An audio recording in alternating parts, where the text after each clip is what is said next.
Bonjour à tous et à toutes. Je vais continuer, c'est le deuxième épisode qui concerne des éléments de réponse pour donner suite à la vidéo du 25 mai 2021 qui s'intitulait Un téléphone à double tranchant, liberté, autonomie versus contrôle, harcèlement. Voilà, c'est le deuxième épisode.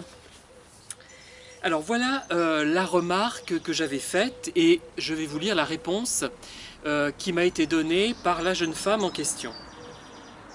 L'attitude excessive de sa famille l'oblige finalement à adopter une attitude qui n'est pas claire, qui n'est pas nette et qui va finalement la mettre mal à l'aise, ce qui ne correspond pas forcément à sa personnalité, c'est le mensonge.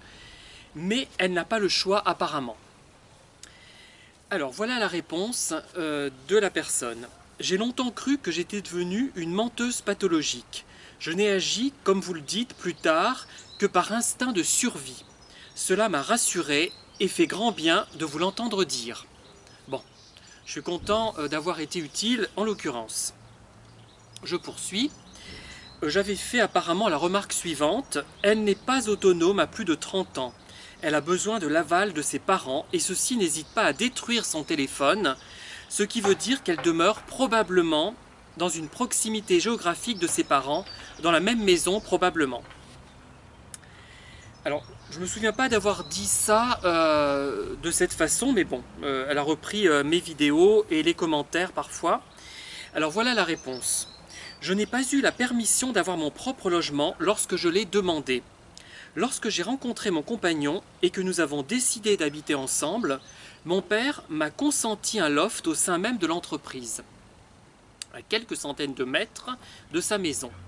Puis un jour, il a consenti à ce que nous habitions dans mon logement qui n'était plus en location depuis quelque temps.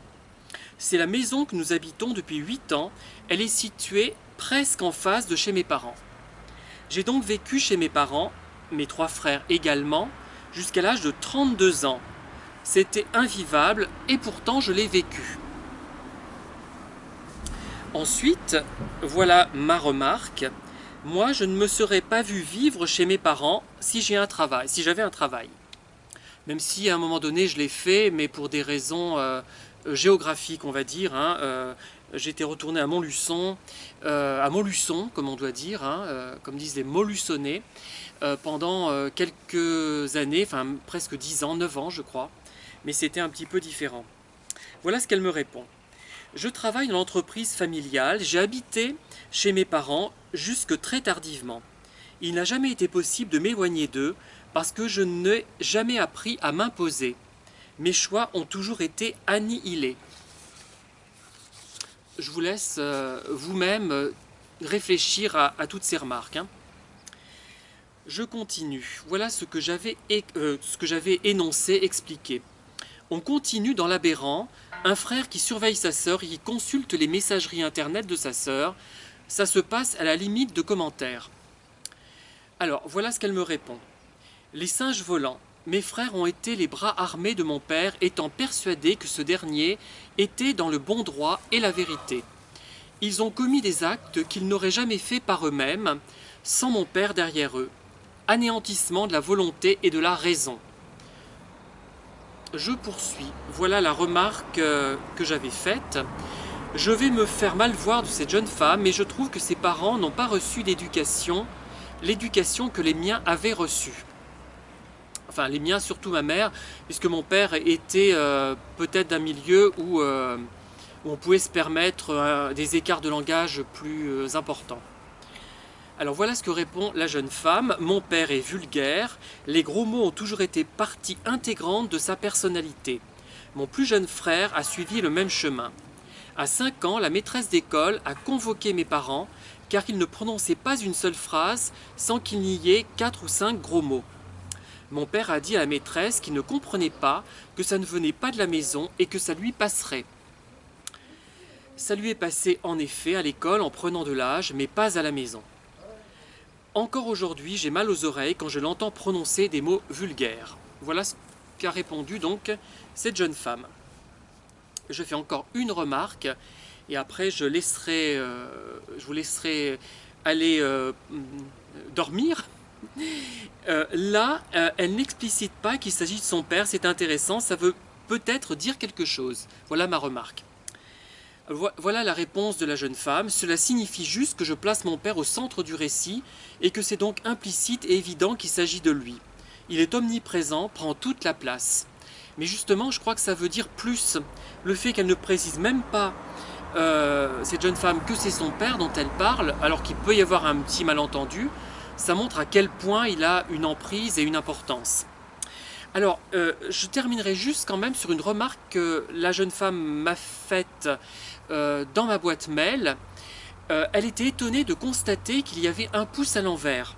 C'est pas moi pour une fois qui l'ai constaté, moi ça ne m'étonne pas, hein, puisqu'elle se dit que finalement ce pouce, moi je fais que lire finalement les remarques de la jeune femme en question, et je ne devrais peut-être pas être sanctionné pour cela. Encore que je peux mal lire, hein, je peux présenter les choses de façon inadéquate. Ça peut expliquer à rigueur ce pouce, mais comme je l'ai expliqué, il y a même des gens qui mettent un pouce à l'envers pour des vidéos de cascade, hein, une cascade bon, prise normalement, hein, ni spécialement bien filmée, ni spécialement mal filmée, correct quoi. Et bien il y a plein de gens qui trouvent le moyen de mettre un pouce à l'envers quand même. Et, donc j'ai envie de je lui ai répondu, ça l'a fait rire, hein, qu'on oubliait au bout d'un moment qu'il y existait des personnes malveillantes. On ne cesse d'en parler dans nos vidéos, finalement on ne parle que de ça, pas seulement des pervers, hein, j'insiste beaucoup là-dessus, puisqu'il y a des gens malveillants qui ne sont pas forcément exactement ce qu'on peut appeler des pervers narcissiques, hein. Ils appartiennent certainement à une autre typologie, peut-être sont-ils simplement profondément aigris, par leur triste vie, hein, je ne sais pas, mais on finit par oublier, ben oui, mais on en parle de ces pervers, ben forcément ils sont là aussi devant les vidéos, et leur logique nous échappe, ils vont mettre des pouces à l'envers à des choses qui ne mériteraient rien finalement, peut-être même pas un pouce à l'endroit, hein, vous voyez ce que je veux dire, et on finit par... par occulter ça, j'ai l'impression, hein, mais c'est un peu pour rire que je lui ai répondu ça. Voilà. Voilà, donc j'en reste là pour aujourd'hui. Je vous dis au 3e épisode. Hein, je vous donne rendez-vous peut-être demain ou après-demain. Je verrai. Et en attendant, il ne va pas tarder, je pense, à pleuvoir. Tant mieux, les plantations seront bien arrosées. Et je vous dis donc à très bientôt. Je vous souhaite une excellente soirée.